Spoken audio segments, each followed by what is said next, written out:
Welcome back, metalheads, to Essentials of Rock and Metal History. Today, we are descending into a definitive 8-minute technical deep dive through the 12 darkest death metal albums ever recorded. Masterpieces of decay, technicality, and pure suffocating atmosphere. We'll be exploring the gear, the studios, and the history behind these legendary records. No filler, just pure darkness. Let's begin. We start our descent in the sewer with Autopsy's 1991 landmark, Mental Funeral. Formed by Chris Reifert after his stint in Death, this album was a visceral reaction against the emerging trend of clinical production. Recorded at different First Studios in San Francisco, Mental Funeral is a masterclass in organic filth. Reifert famously performed the drums and his agonizing vocals simultaneously, contributing to the album's loose, swinging feel of decay. Heavily influenced by the avant-garde group The Residents, Autopsy prioritized sludge and doom over surgical speed, defining the genre's grossest and most atmospheric corner. Incantation defined the term cavernous death metal with 1992's Onward to Golgotha. Shrouded in Moran Kim's hazy, nightmarish art, the sound of this record is intentionally murky and suffocating. By utilizing low B tuning on BC Rich Mockingbird guitars and natural room reverb at Tracks East in New Jersey, they buried Craig Pillard's ultra-guttural vocals in a swarming wall of ritualistic blasphemy. It is a sonic blueprint that feels like it was recorded in the depths of an ancient catacomb, echoing with a darkness that few have ever replicated. Immolations Close to a World Below is a masterwork of dissonant vertigo and theological terror. Lead guitarist Robert Vigna is a literal genius of the genre, famously writing many of these complex, sliding riffs while on his daily mail route as a postal worker. At Millbrook Sound Studios, they captured a thick, incredibly oppressive production that moved death metal beyond simple gore into anti-religious grandiosity. Vigna's unique use of pinch harmonics and Ross Dolan's deep, authoritative growls created an architectural ruin in sound that remains one of the most challenging and rewarding records ever made. Altars of Madness effectively codified death metal. Recorded at Morrisound in 1988, it moved the genre away from thrash toward technical occultism. Trey Azagthoth's lava guitar tone and Dan Seagrave's iconic Soul Catcher art provided the ultimate visual and sonic vocabulary. It remains an eternal landmark.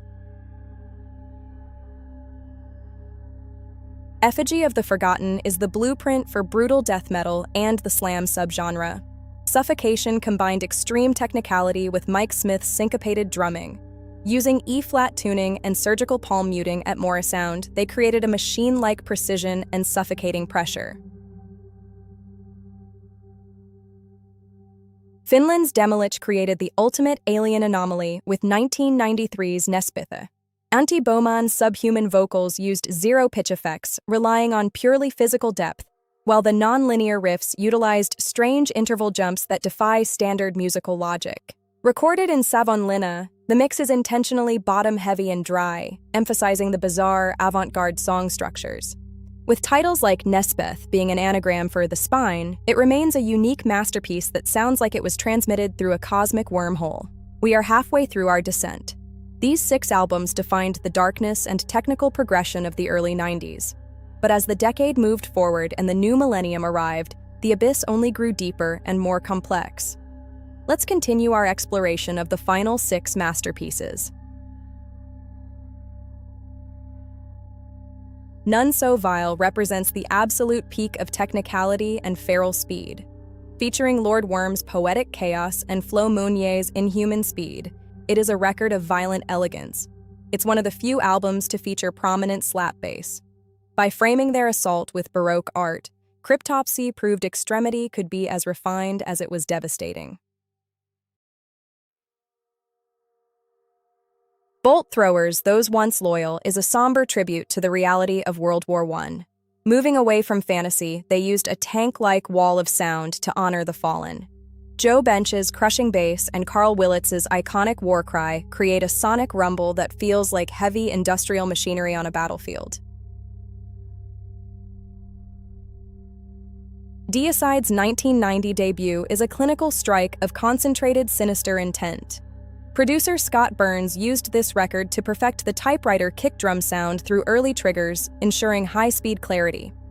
Glenn Benton's signature demonic vocals were achieved through double tracking and eventide pitch shifters at Morrisound's legendary B-Room. The biting tone of the Hoffman brothers' guitars created a genre standard of saturation that proved death metal could be both professionally produced and terrifyingly blasphemous. It remains a landmark statement of pure hatred. The Nocturnal Silence is the perfect bridge between Swedish death metal and the black metal aesthetic. Recorded at the legendary Sunlight Studios, it features the famous Swedish buzzsaw HM2 tone, but with a melodic and satanic twist. Necrophobic, built misty, atmospheric churchyard scenes in sound, capturing the freezing, nocturnal essence of the early Stockholm scene. It is a haunting masterpiece that sounds like a winter night in a haunted cemetery, cold, sinister, and beautifully dark, a mandatory listen for the roots of blackened death metal.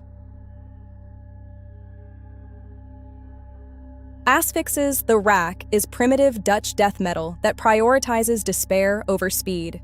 Recorded in a dilapidated factory, Van Drunen tracked his vocals in a sweatbox to induce a strained performance.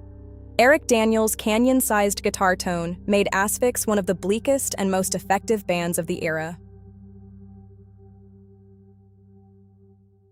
We conclude our journey with Blood Incantation's 2019 masterpiece, Hidden History of the Human Race. They rejected digital perfection, recording completely analog to 2-inch tape at world-famous studios for a warmth reminiscent of 70s progressive rock. Using vintage Moog synthesizers and analog effects, they built psychedelic, cosmic horror landscapes that expand the genre's boundaries. The massive closing track is a voyage through the dark corners of the psyche, proving that death metal darkness is still as deep and mysterious as it was 30 years ago. It is the final word in cosmic evolution.